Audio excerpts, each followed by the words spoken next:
बहुत अच्छा प्रसंग है, सुना करके अपनी बात को विराम देने की कोशिश करूंगा कि एक व्यक्ति गुरुदेव के पास आया और गुरुदेव से अपनी पीड़ा कहता है। गुरुदेव से अपने क्या कहता है, आचार्य सिंह जी अकेले बात करनी है। उस देखा गुरुदेव ने साफ सुथरा कपड़ा पहना है, अच्छा चमचमाता व्यक्तित्व है, खूब अच्छे धनाढ्य लोग दिख रहे थे।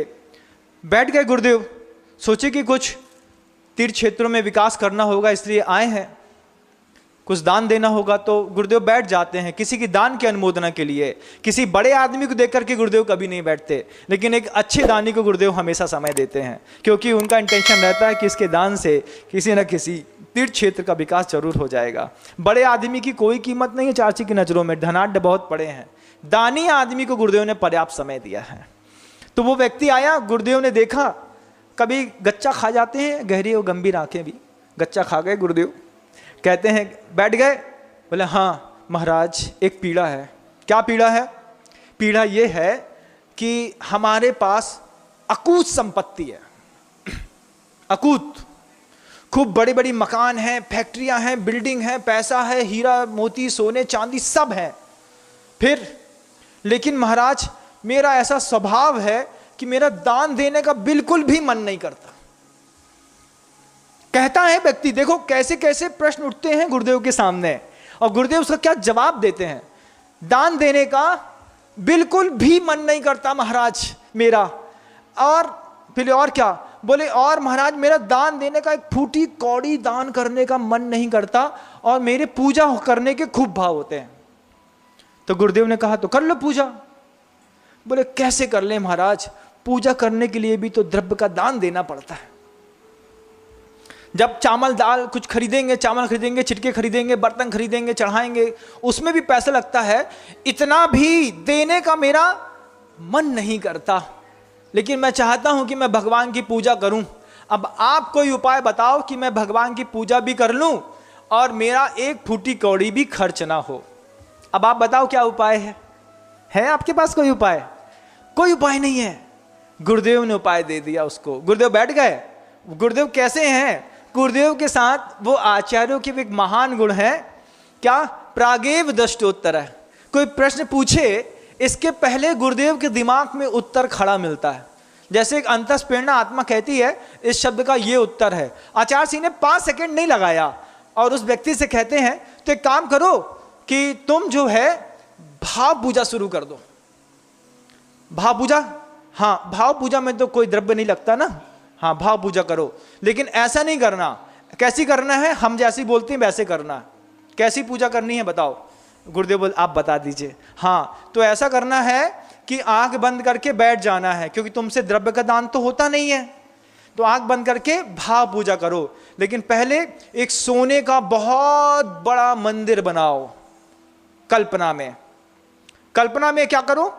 सोने का बहुत बड़ा मंदिर बनाओ, फिर उसमें रत्न जनित हीरे मोती माणिक पन्ने लटकती हुई ऐसी एक बहुत भव्यतम बेदी के ऊपर बिल्कुल शुद्ध मूंगा की अच्छी बड़ी कितनी 9 हाथ ऊंची एक पद्मासन प्रतिमा बनाओ तुम लोग अपने अपने आंख में। बनाई महाराज? बना तो रहे हैं। हाँ बना ली, बना लो। अब उसके सामने चांदी की एक बहुत बड़ी टेबल लगा लो, उस टेबल के ऊपर मूंगा की एक परत बिछा दो, क्योंकि तुमको पूजा करनी है और कल्पना ही में करनी है, तो अच्छी करो और अच्छी कल्पना करो कि हमने चांदी की बिल्कुल चमचमाती टेबल रखी, उसके ऊपर मूंगे की परत रखी, उसके ऊपर सोने के बड़े बड़े थाल रख लिए महाराज। उसके सामने ठोना रख लो बहुत बड़ा विस्तृत, जिसको इंद्र जो है ऐसा पकड़ा हो, उसके ऊपर थाल बनी हो, उसके ऊपर मोटी मोटी लौंगों से, सोने की लौंगों से ऐसे भगवान की पूजा करो। फिर बोले फिर क्या? बोले जितना धर्म ध्यान करना है कल्पना में करो बस। और कैसा करें महाराज? बोले बस ये कल्पना में ऐसी पूजा करो तुम भगवान की। फिर बोले सिर्फ देव की पूजा से कुछ नहीं होता, मुनि महाराज को आहार दान भी दो। महाराज द्रव्य लगती है, नहीं कल्पना में दो, गुरुदेव कहते हैं। हाँ, कल्पना में आहार दान। फिर महाराज का परगाहन करो, अपने घर में चौका लगाओ, बिल्कुल व्यवस्थित करो, चांदी के पूरे चमचमाते बर्तन हो, अच्छे पात्र हो, जो पात्र में महाराज हाथ धोते हैं वो भी शुद्ध चांदी का हो। कल्पना करो, कल्पना करने में क्या जाता है, करो खरी कल्पना महाराज।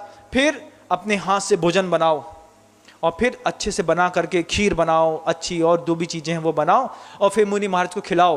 तुम ऐसा भी करोगे तो तुमको मोक्ष मिल जाएगा परंपरा से। गुरुदेव ने कहा, बोलते महाराज हो जाएगा? हाँ हो जाएगा, चलो कल्पना करो। वो कल्पना करने लगा।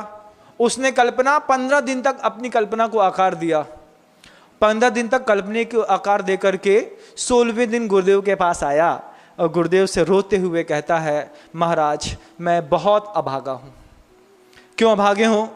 बोले मैंने सोने का आपने जैसा कहा था वैसा मंदिर बनाया, वैसी प्रतिमा स्थापित करी, वैसी टेबल लगाई स्वप्न में मैंने उसमें मूंगा का रखा, पूजन करी, बड़ी बड़ी लोगों से मैंने भगवान की स्थापना करी, सब कुछ किया।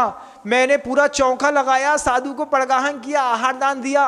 महाराज 3 दिन से खीर बना रहा हूं सपने में। कहां पे? सपने में। और मेरा ऐसा पाप कर्म का उदय है कि उस खीर में जब भी मैं थोड़ी सी खांड डालता हूं तो मैं आधी चम्मच खांड उसमें भी बचा लेता हूं। मुझे उस दोष से मुक्त करिए।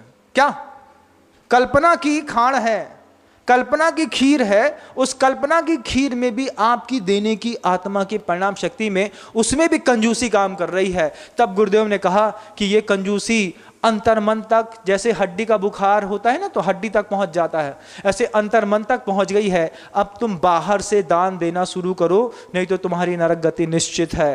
फिर उसकी चेतना जागृत हुई और चंदगिरी में ऐसे कुछ लोगों ने आकर के अपने जीवन की शेष जो कमाई थी गुरुदेव के चरणों में चढ़ा करके और संलेखना ग्रहण करके वहां से निकल गए।